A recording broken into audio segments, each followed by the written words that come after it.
Okay, we're having a little bit of technical difficulties, right? Nothing some warrior women cannot tackle. So I'm actually going to try to add Jenna from here. Guys, you know how it's been. Mercury just got out of retrograde, and sometimes technology just makes us crazy. So we're going to wing it here. We are just warrior women. I'm going to see if I can add Jenna, and if not, ladies, we're just going to talk astral projection, okay? We know how it goes. All right, let's see. Yeah, it doesn't look like it wants to let us add today. That's totally fine. So let's just get going. Can you guys hear me okay? Throw up some emojis, some hearts, some somethings, and let me know that we're good to go. All right. If it is your first time seeing me, my name is Heather Badin, and I am a certified law of attraction coach and a life coach who uses astral projection in her work. I was invited here into your tribe by your lovely moderator, and Jenna. Her and I met. Yeah, Jenna, you just get to have a full array here. Jenna and I met through another sisterhood site, and we swapped gifts. So she has been privy to going through astral projection with me. And I'm going to explain it a little bit to you guys. It's something that is not talked about a lot, but we're hearing a little bit more often. Yeah, we're just going to go with the flow today. We're just going to wing it. Sometimes you have to do that, right? Because life is what we plan, and then things just happen, and you just have to go with it. So what is astral projection, right? You may be hearing this of astral travel, astral projection. It's the same wording, and what it is it is a purposeful out-of-body experience. So if you've ever had an out-of-body experience, we do have 7 different kinds of out-of-body experiences. Most are coupled with trauma, car accident, surgeries, things like that. That's when you tend to hear about them. For myself, I had, oh, Jenna wants to be in my video. Yay, look at this. I think we, oh, did we? I think we may have done it. Let's see. Hello? And so just adding. Oh, we did it. Yay! Yay! Okay, awesome. Oh, awesome. Okay. All right, girl, well, I'll let you take back over. We really hadn't even started. That all worked out as it was meant to. Oh my God, technology. Yes. Yes, hi to everyone that is on right now. Thank you, Heather, for jumping on and getting us started. We're on episode 4 of the Sacred She Soul Sessions. And as Heather was saying, we're talking all about astral projection and travel today, as well as mindset, and perfect timing with us going into the new year. And this is our last one of 2017. So I'll give it back over to you, Heather, if you want to keep going, because I was loving your flow. Sure. So for those of you who just jumped on, my name is Heather Badin, and I'm a certified life coach and law of attraction coach, and I use astral projection in my work. I was explaining a little bit about what astral projection was. It is a fancy term. You're going to either hear astral projection or astral travel. Fancy term for out-of-body experience. The only difference between the out-of-body experiences that we have through trauma, car accident, surgeries, things like that, and astral projection or astral travel is that in astral travel, we harness that ability. So we know that this is possible. I myself have had 2 out-of-body experiences through a spontaneous out-of-body experience. Both were car accidents. One I was 16, one I was 22, and it was kind of both waking moments of this awakening of a consciousness that this can happen. At 16, I didn't tell anyone because I thought I was certifiably crazy. And then when it happened at 22, I kind of realized there was a little bit more to it. So what we do is we harness this ability to project, and we do it purposefully instead of spontaneously. You know, the terms astral projection, astral is just meaning, of course, of the stars. If you take kind of our bodies, we're not solid, even though we seem like we're solid. If you follow kind of science, biology, quantum mechanics, we're just really tightly condensed, packed, balls of energy. And most of us would say stardust, that from the minerals in our teeth, calcium, magnesium, things like that, we really are made up of stardust. So astral projection, projecting our astral or star selves. So that is where the term comes from. Let's see, what should we talk about? A little bit about projecting is that when we use it in a purposeful manner, what we're doing is we're kind of breaking barriers of dimension. So we have our dimension here, the third dimension. We have, time, mathematics in the fourth dimension. And then depending on really what theory you follow, if it's normal string theory, you have 10 dimensions. M theory states that you have 11 dimensions. And if you go into B theory, which is a kind of an elaborate string theory, it's just biosonic string theory, they say that we have up to 26 dimensions. Wow. So really what we're doing, right. And this is evolving. So it's not to say that string theory is necessarily wrong. String theory came along all those ages ago, and now they're going into, M theory, B theory, and things like that. As we find more space and we find, our space program really elaborates for us. I think the one thing that people tend to be afraid of in astral projection is that they're going to get detached from their body, that they're not going to be able to get back in. And so that's always something that I like to clear up first, is that you'll always come back into your body. You cannot get lost out there. We have cording that attaches us. And, the second thing that people tend to be scared of or weary of is, well, does that really exist? How do you know that astral travel exists? How can you project this self? What is this self that we're projecting? And so I like to do a little experiment with people. It's really quick, and it'll help you identify the spirit that you're projecting. So if everyone just takes kind of a second and, not out loud, but to themselves, I want you guys to just think. Okay, just think of the word Google. Say it to yourself. Now, it's likely that you audibly heard the word Google, and you may have even seen the logo for Google, right? But you didn't see it with these eyes, and you didn't hear it with these ears. So what heard and what saw the logo and the name? And really that it's very profound for some people when you do this and they go, okay, I've never thought about that before. Well, maybe it's my brain. But if it's your brain and it controls thought, then can you tell me what you're going to think 47 minutes from now? Can you tell me what you were going to think a minute from now? And a lot of people will respond honestly and say no, because the brain truly is not making these thoughts come into play. The brain did not hear and perceive. It's the internal knowing that makes total saw sense and heard. Yeah. Yeah, so it's a really easy way for people to identify spirit self, soul self, is just, you can think of anything. Maybe you're a Mountain Dew girl. You drink Mountain Dew. I don't know.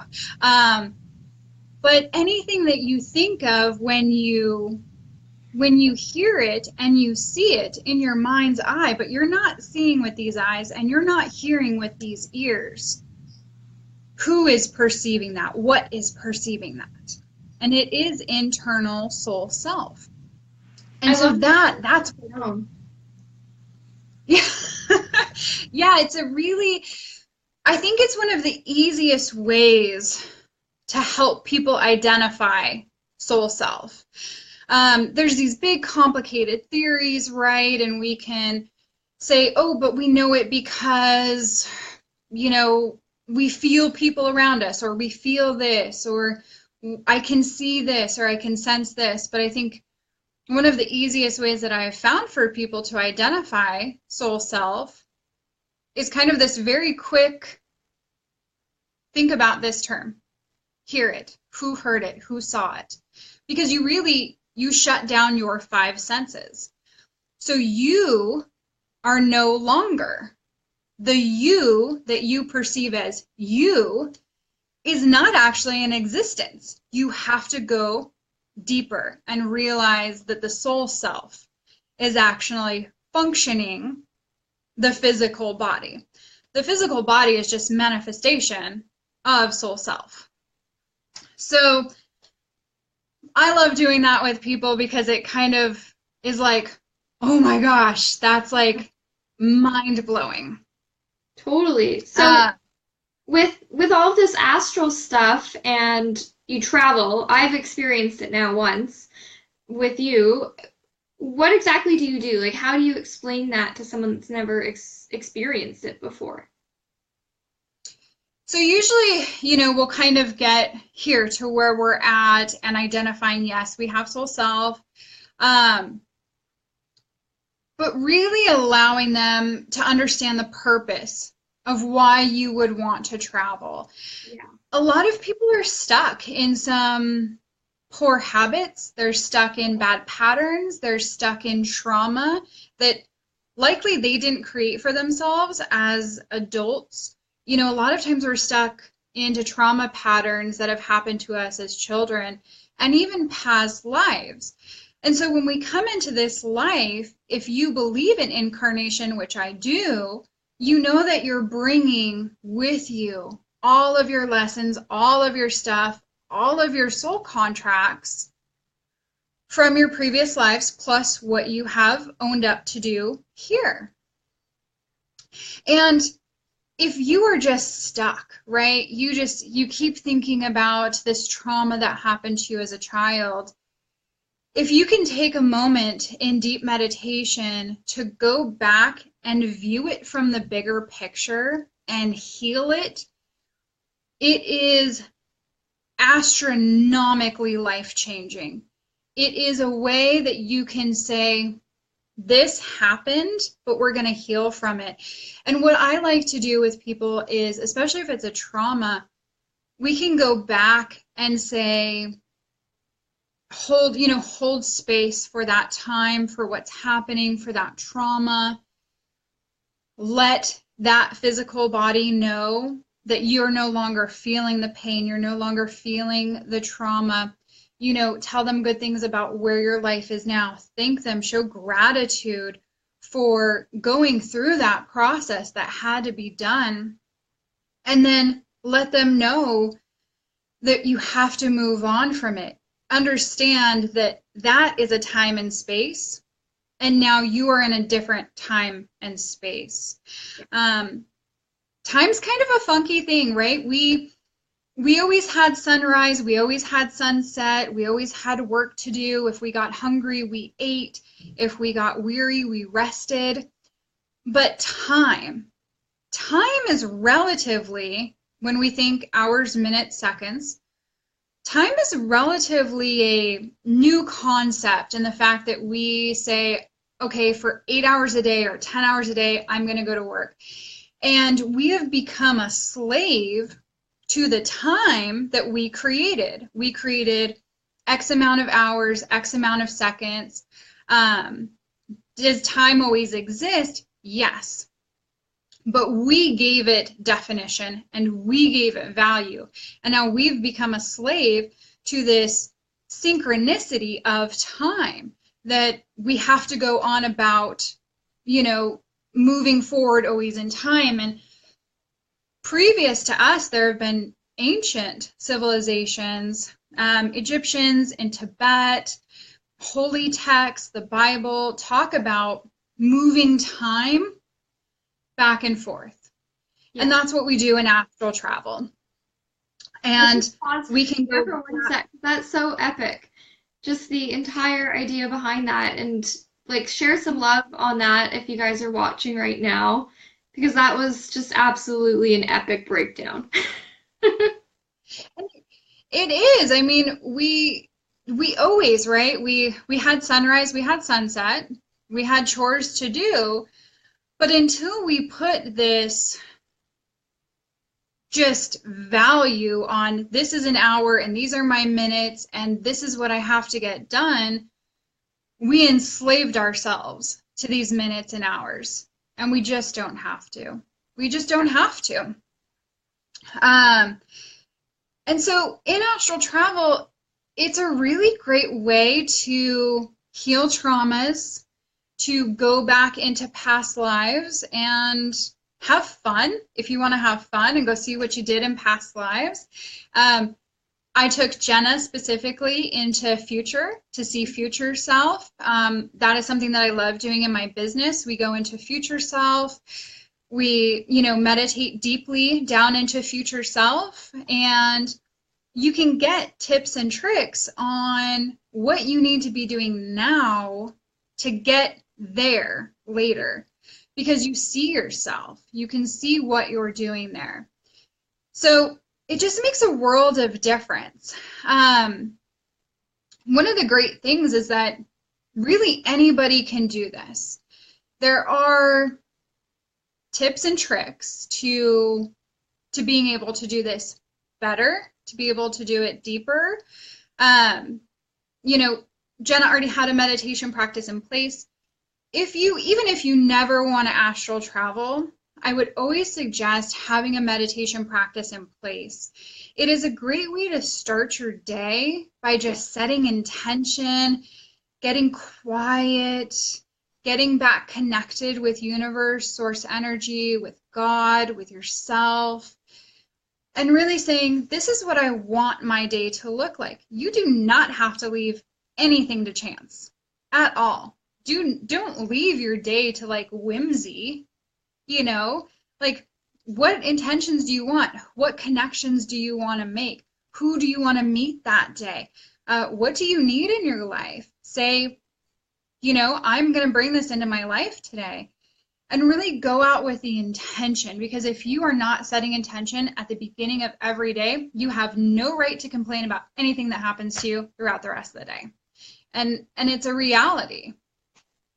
So many people, we find ourselves in complaint and in unhappiness because we're tying happiness into things and having enough time and doing. But really, it's in the getting quiet and getting centered that we find that. And when we have intention, then we go, great, my day went exactly how I planned. But if you're never setting intention for the day in a meditation practice, how do you have any right to come home at the end of the day and say, well, that day was crappy? Well, how was it crappy? So having a meditation practice in place is good because you already know how to get quiet and still with yourself. Definitely it's important that you have a quiet space. So if you're a mama and the kids are out of the house at a certain time, that's going to be your time to meditate. Learn how to get deeper so that you can astral project. Again, having intentions of, I want to leave my body. I want to travel to wherever it is that you want to travel to. And one of the things that people don't think about a lot in astral travel is that having the spirit self be light is important. And what I mean by light is higher vibration, because you are going into a higher vibrational state. And so diet has a lot to do with this. So eating more alkaline foods, eating higher vibrational foods. So, you can really hear this as a plant-based diet. If you have the occasional whatever you want to eat, or soda. You're not going to throw away your meditation practice.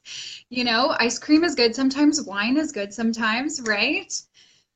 But really being consistent in what you're putting into your body so that your vibration is higher and that you can move through higher frequencies. Hello, is it Michaela? Hello, Michaela. Yes, not to live in the past, but really being, yep. Absolutely. Yes, Courtney, definitely. And it sounds like, Courtney, have you astral projected yourself? Is this something that you do for yourself? Yeah, and there's a difference when, like Courtney said, you're reliving things in a positive way, or you want to go back and experience something versus constantly living in the negative headspace and not doing anything about it. Oh, wonderful. Oh, wonderful. Look, we have astral projectors on. That is very cool, Jenna. Very, very cool. So would you say that for someone, like, can anyone do it? Like, I know some people might be drawn to it because they might have trauma or something that they specifically want to address, so they're drawn to it. But would you say for, I use that very vaguely, but normal, people that don't have anything super pressing, but they're just interested in it, would you say that that's still something for them to explore?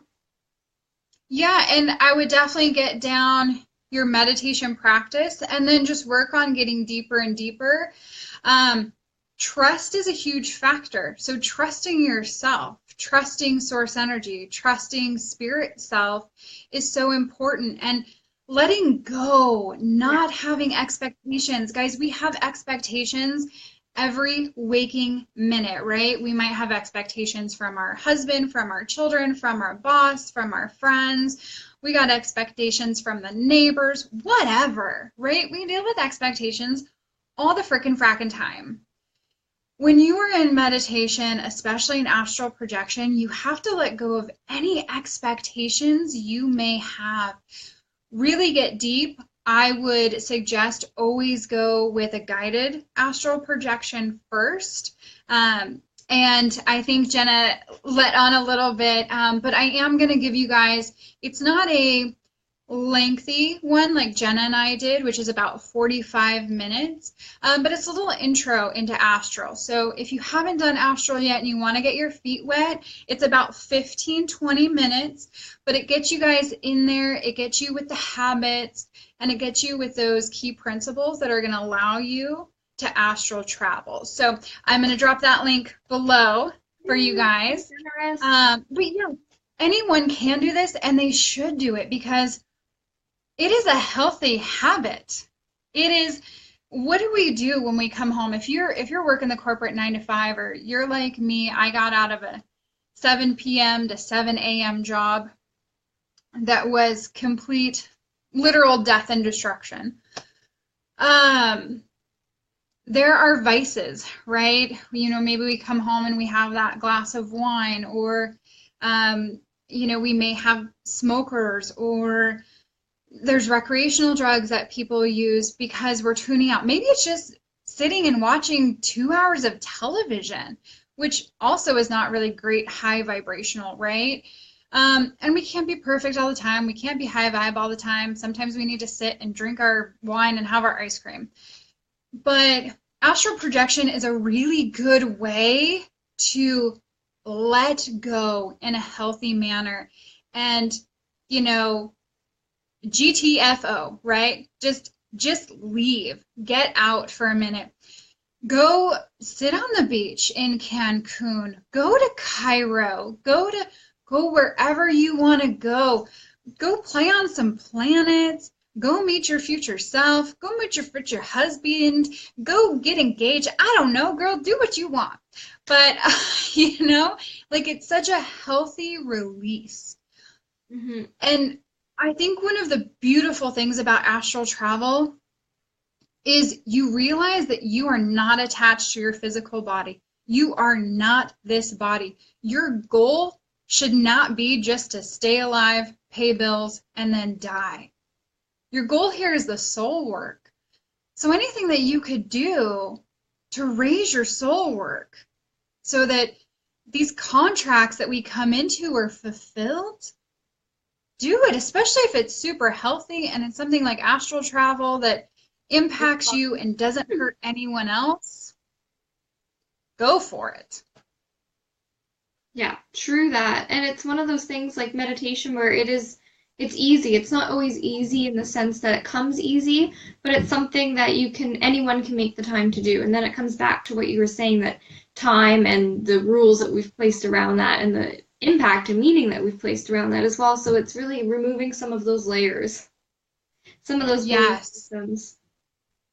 And realistically, mamas, if you are women, mamas, what have you, sometimes it's only 5 minutes. I will tell you, I have busy days, okay? I have those days where I have packed myself full, because remember, it's all choices. Nobody's making these choices but us, okay? So if we have a busy day, we have made ourselves a busy day. But sometimes I like a busy day. But sometimes it just takes me 5 minutes and I can get very quickly into deep meditation, set my intentions, project out for my day, know what I have coming, know what I want to see it in my mind's eye, and really work through that. Jenna, I don't know if you talk on here about your chakras and making sure that, third eye as well. But if you guys have ever caught, a talk about chakras and third eye, that's really going to serve you as well in meditation and specifically in astral travel. Just really working on opening that up, seeing the vision there. Even if you're just sitting in, meditation and picturing, purple light coming into that space, just something different every day will definitely help. Just work on your meditation practice daily. Yeah, and I love that because a lot of people think they have to do the same meditation daily, or that you can't have a guided meditation, or it has to be 2 hours, where it really can be 30 seconds of silence, or it can be a short guided one. There's so many options, but doing something different every day is huge. It's good for your development, and it's good to keep it interesting as well for you. Keep it fun.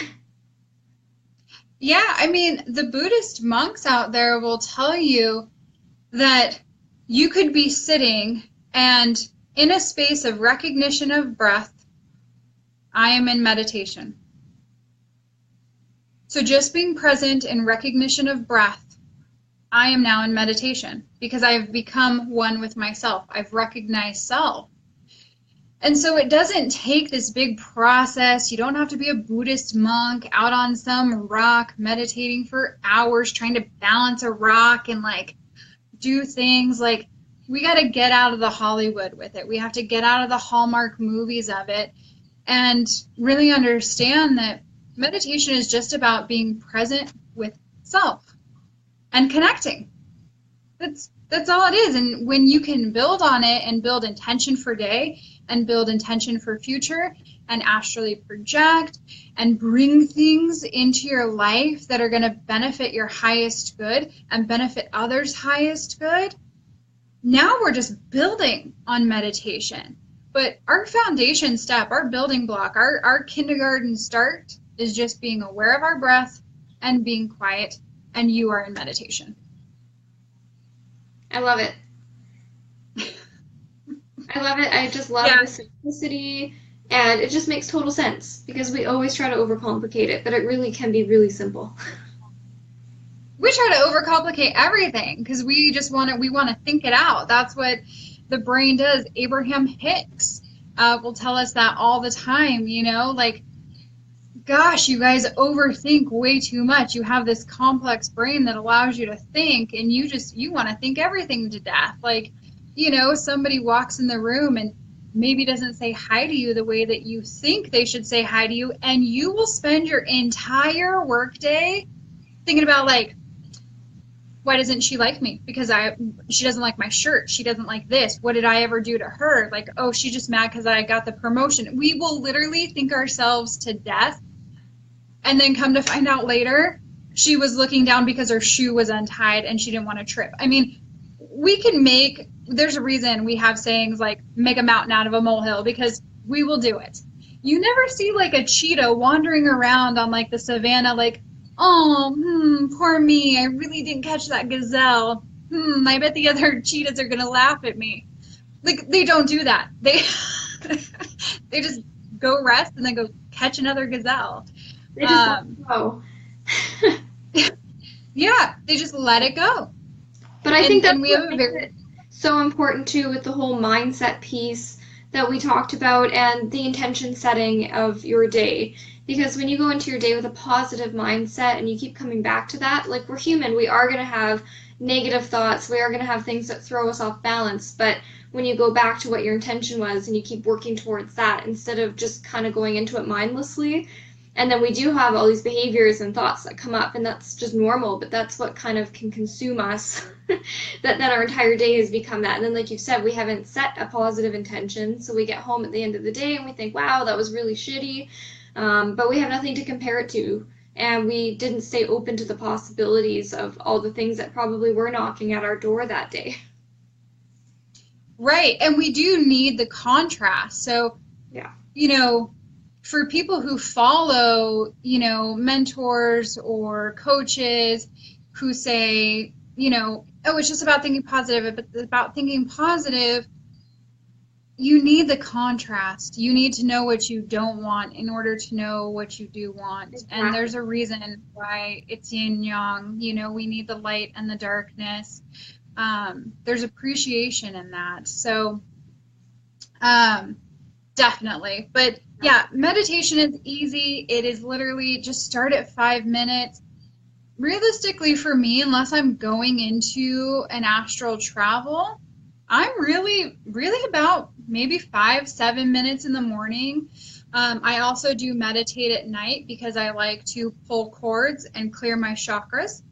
I also like to make sure that my third eye is open for my lucid dreaming, because lucid dreaming is different than astral projection. With our lucid dreaming, our subconscious is running the show. But when we astrally project, that's why we stay kind of in that trance state versus hypnotic state, because we need to bring our consciousness with us. Right. We are guiding that session. We want to, like now, we want to bring back that information so that we can goal set and we can work towards those goals.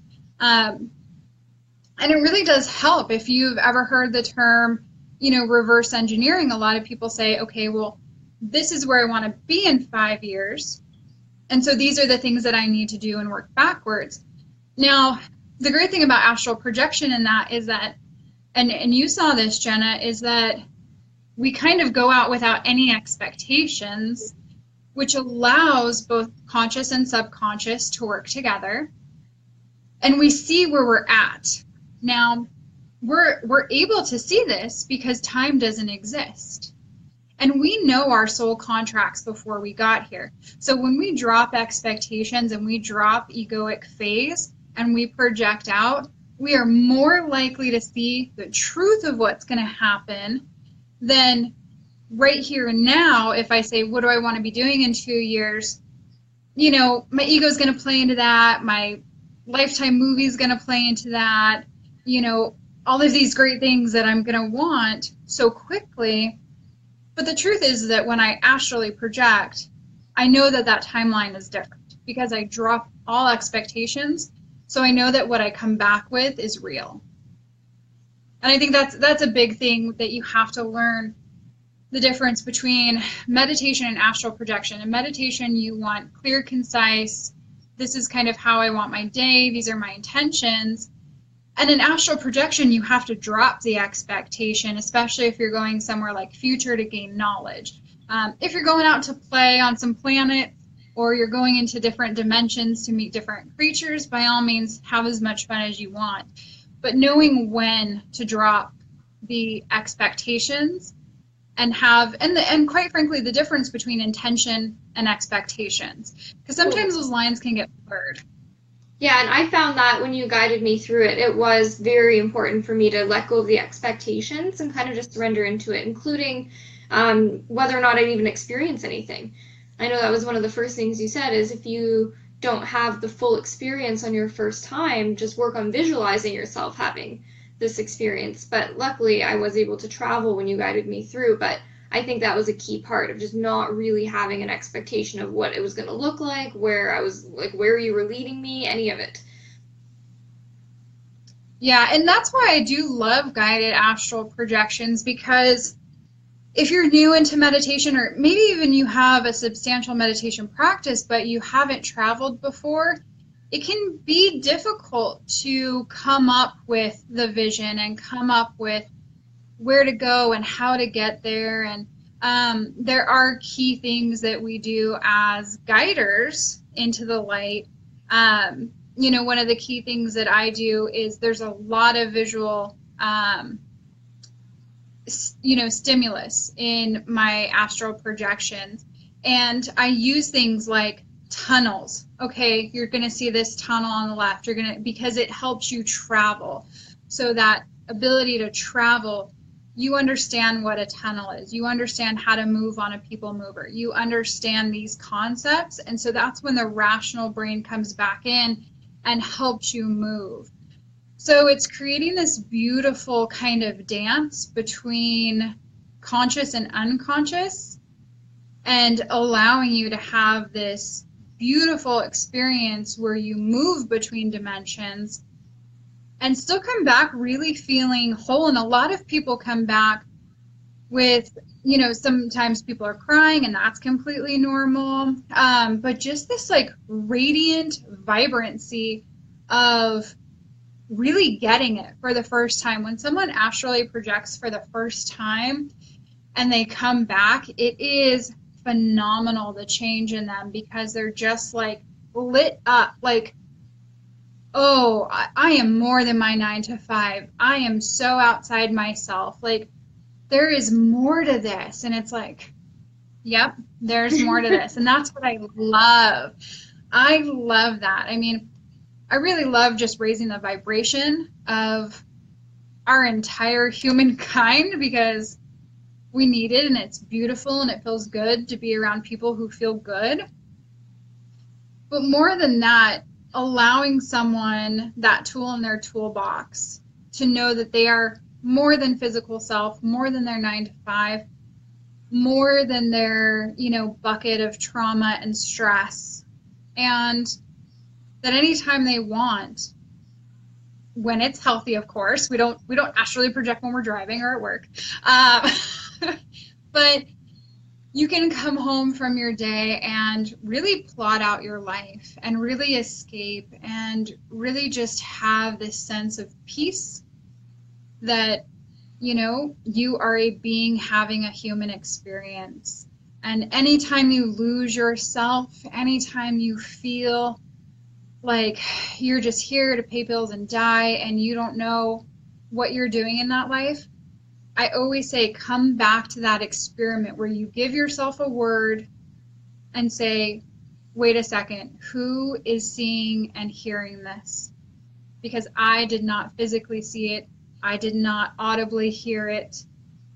And it'll completely take you back to the fact that you are beyond your 5 senses, and it'll help you reconnect. It's a very simple technique, and one that I have found incredibly useful with clients and friends. So just really use that tactic. Yeah, when I first, and I didn't come up with it, I can't take credit for that. I heard a podcast one time, and this gentleman was speaking, and I'm so bummed it was like I caught the end of a podcast, one of those things that you're just supposed to, right? You set the intention of the day that, like, I really want some good info today. I want something that's going to stick with me.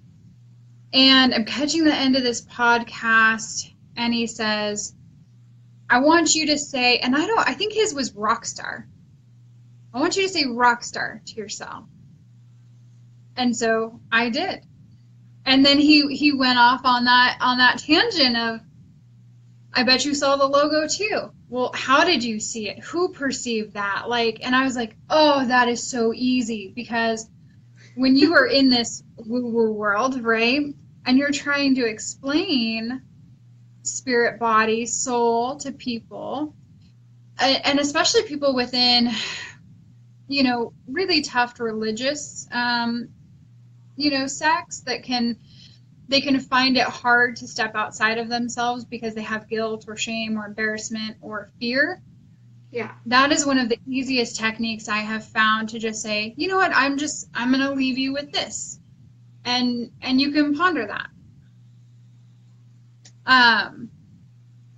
But I mean, this has been around forever. Astral travel has been around forever. Back to ancient civilizations, specifically, you know, our friends in Egypt loved this. You know, that theory of Kubal. I'm probably saying it wrong. I think it's Kubo, but it is. They died, and they believed that they could travel among the stars. That was their theory. I mean, these people are responsible for, you know, pyramids and all of these things that we're still figuring out. And so I love that we're kind of getting back to kind of sticking our feet in Mother Earth, reconnecting. We had a lot of technology come really fast, which is great. But we disconnected for a little bit from Mother Earth. And I think now we're seeing it come back. We're seeing the rise of the feminine come back. We're seeing ourselves reconnect to source in really organic ways, grounding, earth pulsing, astral travel. And we're really getting back, I think, to a lot of ways that we got away from, you know, in the 80s and the 90s, and especially, you know, recently.